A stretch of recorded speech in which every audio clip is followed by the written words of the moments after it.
예, 오늘 하나님 말씀은 시편 62편 1절입니다. 구약성경 846년에 있습니다. 시편 62편 1절에서 8절까지입니다.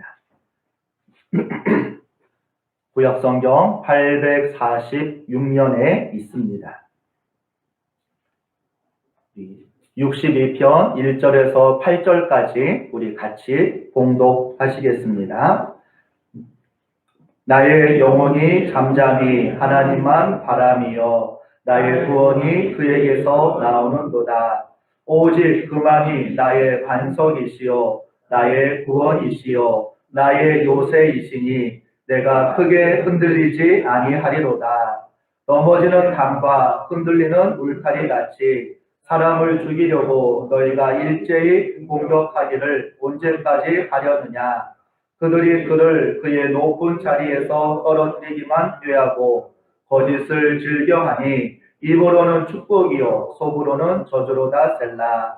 나의 영혼아 잠잠히 하나님만 바라라. 무릇 나의 소망이 그로부터 나오는도다.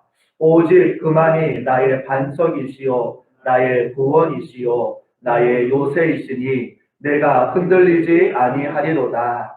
나의 구원과 영광이 하나님께 있으며 내 힘의 반석과 피난처도 하나님께 있도다. 백성들아 실시로 그를 의지하고 그의 앞에 마음을 토하라. 하나님은 우리의 피난처시로다. 셀라. 아멘. 오늘 말씀의 제목은 오직 주만이입니다.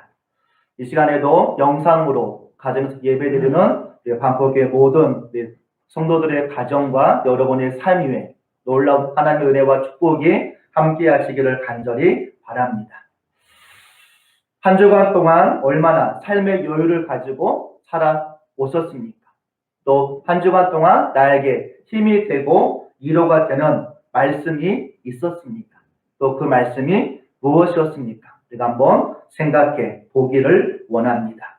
우리가 코로나19를 통해서 우리가 자의반, 타의반으로 우리 삶에는 많은 변화가 일어났습니다. 그 중에 하나가 코로나 블루를 호소하는 사람들이 생기기 시작하였습니다.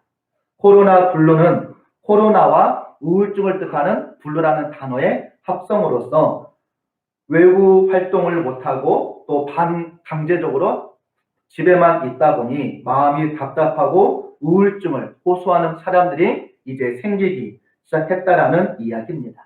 집 밖에 나가더라도 마스크를 써야 되고 또 사회적인 거리 두기를 해야 되고 또 예전 같으면 뭉치면 살고 흩어지면 죽는다인데 요즘은 뭉치면 죽고 흩어지면 산다. 그래서 보이지도 못하고 또 매일 쏟아지는 각종 코로나 관련 뉴스에 마음이 불안하기도 하고 이제는 피로도가 점점점 생기기 시작했다라고 이야기합니다.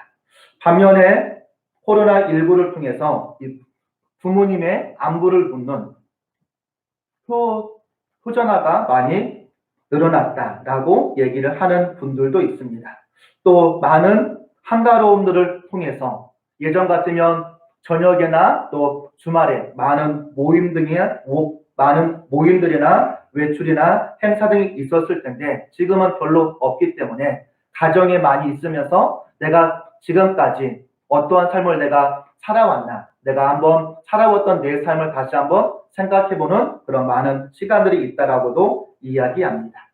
한국의 현대사회의 특징을 한마디로 표현하기를 고달픈 삶이라고 얘기하는 학자들이 있습니다. 너무나도 빨리빨리 또 이루어진 사회 문화를 통해서 늘 불안과 조급증 또 경쟁의식과 분노에 휩싸이다 보니 그 결과 21세기 한국인들의 많은 사람들이 초기 정신적인 질환이나 문제를 갖고 있다라고 얘기합니다. 우리의 머릿속에서 분비되는 행복 호르몬이 가운데 세로토닌이라는 호르몬이 있습니다.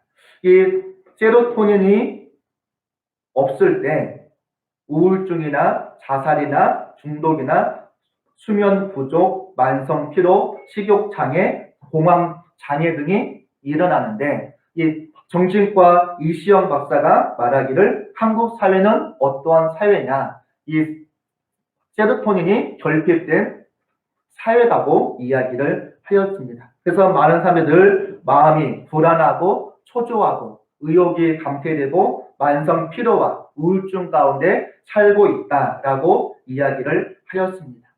많은 사람들이 같이 모여서 얘기 나누고 마음이 포근함과 행복감을 느낄 수 있는 이유는 이 세로토닌이 분비가 잘 되었을 때 이런 행복감이나 만족감을 느낄 수 있는데 한국의 사회 구조가 이것을 느낄 수 없을 정도로 움직여져 가고 있다라고 얘기합니다. 그러면서 이시영 박사가 한국 사회가 행복해지려면 의도적으로 이 빨리빨리를 벗어나서 여유를 갖고 삶을 우리가 살아야 되고 자연 친화적인 삶, 자연과 더 가까워지고 햇볕을 많이 받고 그런 활동들을 많이 할 때 우리 사회가 행복한 사회로 갈 수 있다라고 이야기를 하고 있는 것입니다. 이런 환경에 우리가 있다면 우리도 코로나19로 인해서 바꾸어진 우리의 삶의 일상과 또 우리가 코로나 블루도 우리가 능히 해결하며 살아갈 수 있을 것입니다. 이런 시기에 고린도후서 4장 8절 이하의 말씀은 우리에게 위로가 되고 힘이 됩니다. 제가 한번 읽어드리면 우리가 사방으로 우겨쌈을 당하여도 쌓이지 아니하며 답답한 일을 당하여도 낙심하지 아니하며 박해를 받아도 버림받지 아니하며 거꾸로 트림을 당하여도 망하지 아니하고 우리가 항상 예수의 죽음을 몸에 짊어짐은 예수의 생명이 우리 몸에 나타내게 하려 합니다. 라고 말씀하고 있습니다. 즉 코로나로 인해서 마음의 두려움이 우리를 우겨싼다 하여도 쌓이지 아니하고 현재의 답답한 상황이 우리를 아무리 힘들게 하여도 낙심하지 않는다라고 말하고 있습니다. 세상의 그 무엇이 우리를 위협하고 박해하고 힘들게 한다 할지라도 하나님은 우리를 결코 버리지 아니하시고 우리 편이 되어주시고 우리의 보호자가 되어주신다라고 말씀하고 있는 것입니다. 세상의 그 어떤 것도 우리를 거꾸로 틀리지 못한다라고 말씀하고 있습니다. 왜냐하면 우리 안에는 예수의 생명, 예수의 능력이 우리 안에 있기 때문인 것입니다. 오늘 시편 62편의 저자인 다윗이 이 시를 지었을 때도 너무나도 답답하고 힘든 환경 가운데 있었습니다. 그때가 정확하게 언제인지는 알 수 없지만 오늘 말씀 3절 이하에 보면 많은 사람들이 다윗을 죽이려고 오는 모습을 보았을 때 다윗에게 이런 위기의 순간은 크게 두 때가 있었습니다. 한 번은 사울 왕에게 쫓겨 다녔을 때, 또 한 번은 아들 압살롬의 반역이 일어났을 때입니다. 우리 62편은 총 우리 세 부분으로 나눌 수 있습니다. 1절부터 4절, 5절부터 8절, 9절부터 12절까지 이렇게 세 부분으로 나눌 수 있는데 1절부터 4절과 5절부터 8절을 보면 앞에 2절은 같은 내용, 거의 비슷한 내용으로 나와 있습니다. 그리고 우리가 이 3절을 볼 때 3절에 울타리 가치를 바튼으로 읽어야 해석이 쉽습니다. 우리 한번 3절을 우리 바튼으로 바꿔서 한번 읽어보겠습니다. 자, 시작. 넘어지는 담과 흔들리는 울타리 같은 사람을 죽이려고 너희가 일제히 공격하기를 언제까지 하려느냐. 다윗이 자신의 지금 상태가 어떠냐면 넘어지는 담과 흔들리는 울타리로 자신의 상황을 지금 이야기하고 있는 것입니다. 이 담의 역할은 무엇이죠? 보호하기 위해서 세워진 것인데 이 담은 그래서 넘어지면 안 됩니다. 또 울타리는 이 자신의 영역을 표현한 것입니다. 이 울타리가 든든히 서 있어야 우리의 이 생명과 우리의 재산을 보호할 수 있는 것입니다. 그런데 지금 그 담과 울타리가 흔들리고 무너지고 있다라는 이야기입니다. 근데 이 상황이 언제까지일지, 이 고난의 끝이 언제까지일지, 고난의 끝이 알 수 있으면 우리가 인내할 수 있을 텐데, 이 고난의 끝이 언제인지 보이지 않게 더 힘든 상황임을 보여주고 있는 것입니다. 우리도 코로나19가 언제 정도 해결될지 마지막을 알 수 있으면 우리가 그때까지 인내할 수 있지만 점점 시간이 흘러갈수록 우리가 힘든 환경인 것을 보게 됩니다.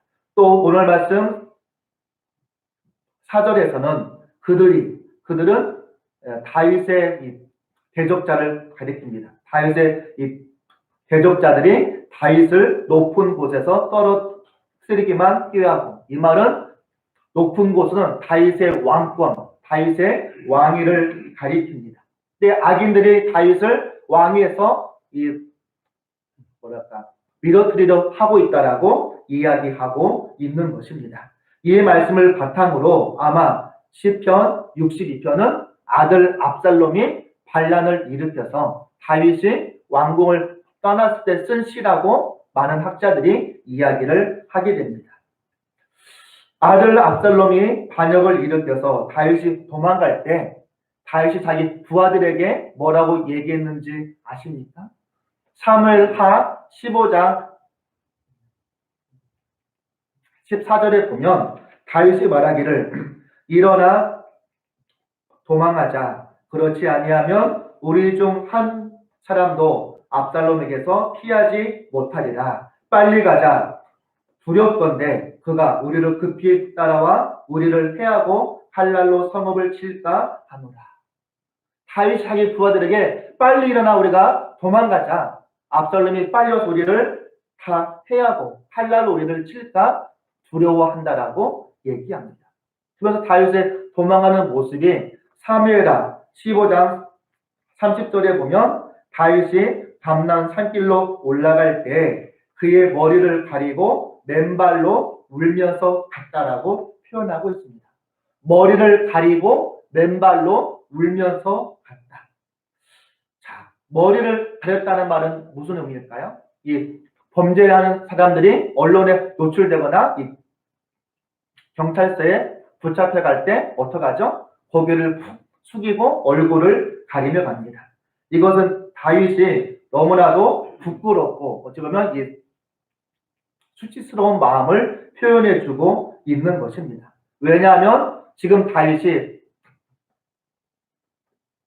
다른 사람도 아닌 아들에게 반역을 당해서 도망쳐야 되는 자신의 모습이 얼마나 처량하겠습니까? 두 번째로는 맨발로 올라갔다. 이 상황이 얼마나 급한지를 보여주고 있는 것입니다. 왕으로서의 이 채통, 근엄함은 다 없어지고 목숨만을 구하기 위해서 맨발로 나아가고 있는 것입니다. 그리고 울면서 갔다. 아들에게 반역을 당한 어찌 보면 실패한 아버지, 이 실패한 왕의 모습으로서 그냥 운 것이 아니고 통곡하며 울며 왕궁을 나가고 있는 것입니다. 자, 지금 이 다윗의 모습이 어떠한지 이제 우리가 상상해 볼 수 있을 것입니다. 모든 것을 다 잃어버린 이 삶의 모습인 것입니다. 왕의 자리에 오르기까지 얼마나 다윗에게 많은 어려움과 고난이 있었는지 모릅니다. 사울 왕에게 이 10년 가까이 쫓겨다니고 심지어 이방 나라인 블레셋 땅에 가서 자기가 미친 척하며 생명을 유지하기도 하였습니다. 제가 사무엘에게 기름 부음을 받은 지 거의 20년 만에 왕위에 올랐습니다. 이런 다윗이 아들의 반란을 통해서 왕권을 빼앗기고 있는 것입니다. 아들의 배신과 반역, 또 거기에 자기가 신뢰했던 자기 부하들조차도 압살롬과 한편이 되어서 자신을 죽이려고 쫓아오는 그들의 모습 가운데서 다윗은 모든 것을 잃어버린 상황이었을 것입니다. 왕권도 잃어버리고 자기 아들도 잃어버리고 자기가 신뢰했던 부하들도 잃어버리고 아마 다윗에게 남아있는 것은 아무것도 없었을 것입니다. 그런데 이런 환경에서 다윗의 오늘 고백은 무엇입니까? 그가 아무리 힘들어도 온전히 그가 붙잡고 있는 것은 바로 하나님을 향한 다윗의 믿음이었습니다. 힘들고 고통스러울 때 모든 것을 잃어버린 것처럼 허망할 때 다윗은 하나님을 바라보았다는 것입니다. 오늘 1절과 5절의 고백이 무엇입니까? 우리 한번 1절 한번 같이 우리 읽어볼까요? 1절 자 시작. 나의 영혼이 잠잠히 하나님만 바라며 나의 구원이 그에게서 나오는도다. 또 5절을 같이 한번 읽어볼까요? 나의 영혼아 잠잠히 하나님만 바라라. 무릇 나의 소망이 그로부터 나오는도다. 다윗이 잠잠히 가만히 하나님만 바라본다라고 말합니다. 나의 구원이 나의 소망이 오직 하나님께 있음을 다윗이 고백하고 있는 것입니다. 또 5절부터 8절까지는 내가 믿는 하나님이 어떠한 분인지를 다윗이 고백합니다. 오늘 말씀 7절에 보니까 나의 구원과 나의 영광이 하나님께 있으며 하나님은 내 힘의 반석과 피난처라고 하나님을 이야기하고 있습니다. 내 힘의 반석, 이 반석은 흔들리지 않는 바위를 표현해 주고 있는 것입니다. 다윗이 3절에서 자신의 상황은 넘어지는 담과 흔들리는 울타리 같다라고 얘기한 반면에 하나님은 전혀 흔들리지 않은 반석이라고 이야기하고 있는 것입니다. 즉 내가 처한 상황은 흔들리지만 내가 믿는 하나님은 영원히 변치 않는 하나님이심을 다윗이 고백하고 있는 것입니다. 다윗이 앞뒤 좌우 어디를 둘러봐도 우리에게 희망이 없을 때 오직 영원히 변치 않고 흔들리지 않는 하나님만을 다윗이 바라보고 있음을 오늘 우리들에게 고백해주고 있는 것입니다. 어쩌면 지금의 한국 사회가 지금의 우리 한국 교회가 처한 현실이 바로 이와 같다라고도 볼 수 있습니다. 교회에서 확진자들이 나오면서 교회 예배를 강제적으로 못하게 해야 한다라는 연호들이 많아지고 있습니다. 또 현장 예배를 드리는 교회를 지자체와 경찰들이 현장 점검하며 자기들의 지침사항을 어기거나 또 확진자가 나오면 구상권을 청구하겠다라고 얘기를 합니다. 아침에 카톡방에 우리 강남지방 카톡방에 올라왔는데 모 교회 목사님이 올리기를 자기 평생에 이 경찰이 들어와서 예배자들을 확인하는 모습은 처음이었다라고 자기의 심정을 아침에 카톡방에 올리는 목사님도 있었습니다. 또 예배 모임을 강행하는 교회들을 바라보고 이제는 신천지나 교회나 똑같다라고 사람들은 바라보고 있습니다. 또 세계 보건기구는 이제 팬데믹을 선언하였습니다. 이 팬데믹은 감염병의 최고 경고 등급입니다. 즉, 전 세계적으로 다 유행하고 있다는 상태를 표현해 주는 부분입니다. 이 말은 곧 이제는 전 세계 어디를 가나 안전한 곳이 없다라는 이야기입니다. 이럴 때 우리는 과연 무엇을 어떻게 해야 하겠습니까? 우리가 할 수 있는 일이 무엇이 있겠습니까? 애굽을 나온 이스라엘 백성들이 며칠을 가자 홍해가 앞을 가로막습니다. 뒤에는 애굽의 군대가 따라옵니다. 이때 꼼짝없이 죽게 된 이스라엘 백성들은 두려움에 빠져서 하나님과 모세를 원망합니다.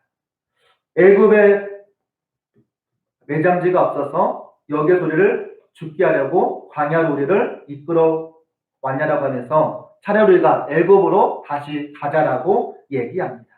이 말을 들은 모세가 뭐라고 얘기합니까? 그래, 너희 말에 맞아. 우리가 빨리 다시 애굽으로 가자라고 얘기했나요? 모세가 출애굽기 14장에서 말하기를 너희는 두려워하지 말고 가만히 서서 여호와께서 오늘 너희를 위하여 행하시는 구원을 보라. 여호와께서 너희를 위하여 싸우시리니 너희는 가만히 있을지어다 라고 모세가 외쳤습니다. 너희는 가만히 서서 오늘 하나님께서 행하시는 구원을 너희가 보라 라고 말씀하고 있는 것입니다. 이스라엘 백성들은 이 불평하는 상황들을 자신의 힘만으로는 바꾸어 놓을 수 없었지만 하나님의 일하심을 통해서 홍해가 갈라지는 역사를 통해서 상황이 바뀌어져 나아갈 수 있었던 것입니다. 오늘 다윗의 이 주어진 상황도 다윗의 힘만으로는 어떻게 바꿀 수 없었습니다. 다윗은 끝까지 하나님의 구원을 바라보며 하나님의 도우심을 바라보며 자기의 소망을 하나님께 두었을 때 다시 하나님이 다윗을 예루살렘 왕궁으로 다시 복귀시켜주는 일들을 행하고 있는 것입니다. 오늘 여러분의 상황이 앞뒤가 꽉 막힌 것처럼 답답한 상황으로 낙심하거나 불안해하거나 우울한 상태에 있으십니까? 시편 43편 5절에는 말씀처럼 내 영혼아 내가 어찌하여 낙심하며 어찌하여 불안해하는가? 너는 하나님께 소망을 두라 라고 말씀하고 있습니다. 우리의 소망이 오직 하나님께 있기를 간절히 바라겠습니다. 영국의 여왕이 예수를 잘 믿는 과부의 집을 방문하였습니다. 그리고 그의 집을 여러 번 방문해서 이제 그와 교제를 맺기 시작하였습니다. 하루는 이 여왕이 그 과부의 집에 가서 과부에게 물어보았습니다. 지금까지 당신 집에 왔던 많은 사람들 중에 가장 높은 사람이 누구였을까라고 물어보았습니다. 여왕은 속으로 이 과부가 예수라고 얘기할 줄 알았습니다. 그런데 과부가 말하기를 여왕님이 우리 집에 오신 손님 중에 가장 높으신 분이라고 대답을 하였습니다. 그러자 이 여왕이 과부에게 말하기를 아니 내가 아니요 예수님이 아니냐고 다시 반문하였습니다. 그때 이 과부가 대답하기를 아닙니다. 예수님은 우리의 손님이 아니고 우리 집의 주인이십니다. 라고 고백을 했다라고 합니다. 예수님만이 여러분의 인생에 여러분의 주인이 될 수 있기를 간절히 바라겠습니다. 여러분이 믿음으로 입술로 여러분의 삶으로 고백할 수 있기를 간절히 바라겠습니다. 예수 그리스도만이 내 인생의 주인이십니다. 라는 고백으로 우리가 살아갈 때 다윗처럼 우리가 많은 상황들을 이기며 나아갈 수 있을 것입니다. 존 납스가 이제 세상을 떠날 때 그를 따르던 많은 사람들이 존 납스에게 와서 물어보았습니다. 소망이 있습니까? 라고 물어보았습니다. 이 질문의 뜻은 여러 가지로 해석할 수 있었습니다. 구원의 소망이 있느냐는 의미도 될 수 있을 것이고 교회 개혁에 소망이 있느냐는 의미도 될 수 있을 것이고 지금 이 나라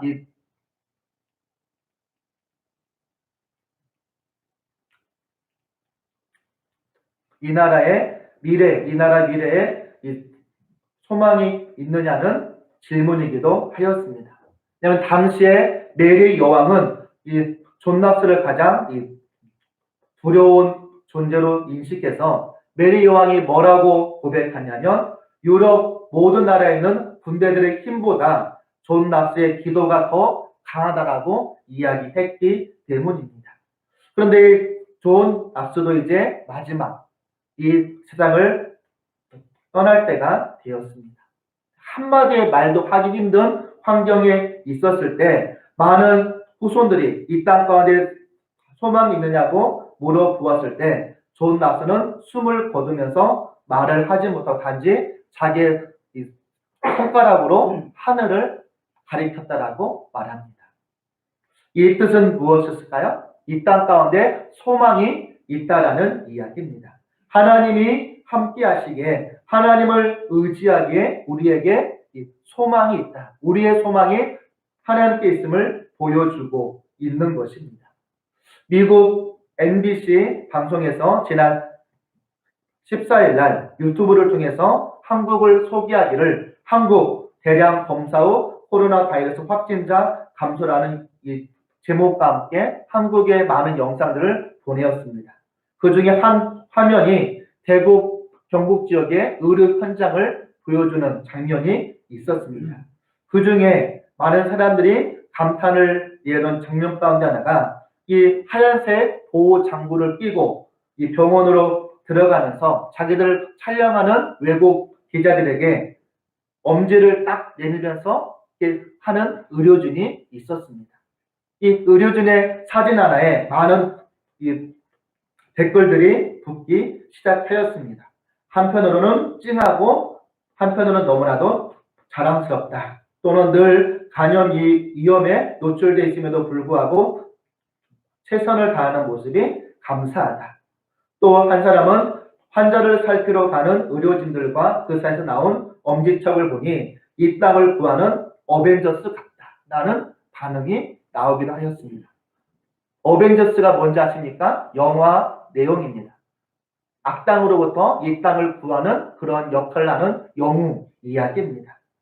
이 의료진의 엄지척 하나에 이 땅을 구하는 어벤져스 같다라는 그 문구 하나가 우리 교회가 이 땅을 구하는 어벤져스가 되어야 할 것이고, 우리 기독교인이 이 땅에 많은 생명을 살리는 어벤져스가 되어야 할 텐데, 우리가 얼마나 그 역할들을 감당하고 있나 우리가 한번 더 생각해 보아야 할 것입니다. 우리가 이제 코로나19를 통해서 현 상황을 바라보면서 우리가 언제까지 상황이 이루어질지 모르기에 많은 사람들이 점점점 힘들어하고 어려워하고 있지만, 우리가 시편 146편의 고백처럼 도울 힘이 없는 인생들을 의지하지 말고 야곱의 하나님을 자기의 도움으로 삼으며 여호와 자기 하나님에게 소망을 두는 자는 복이 있도다 라는 말씀처럼, 우리가 하나님께 우리가 소망을 두고 우리의 기쁨을 통해서 이 모든 어려움을 우리가 온전한 믿음으로 극복하며 나아갈 수 있기를 간절히 바라겠습니다. 내가 처한 상황이 오늘 다윗처럼 넘어지는 담, 흔들리는 울타리 같이 힘들지라도 영원히 변치 않는 하나님이 내 삶의 반석이시요 내 삶의 구원자이심을 우리가 늘 고백하며 나아갈 때, 이제 우리가 속히 코로나19를 우리가 온전히 극복하고 우리 안에 걱정, 근심이 없는 오직 우리 땅에 행복과 기쁨이 가득한 우리가 이 땅을 만들어 나갈 수 있을 것입니다. 우리 인생의 구원과 소망 되신 하나님을 온전히 의지하며 나아감을 통해서 하나님께서 주시는 기쁨과 행복이 늘 여러분의 삶 가운데 가득할 수 있기를 간절히 바라겠습니다.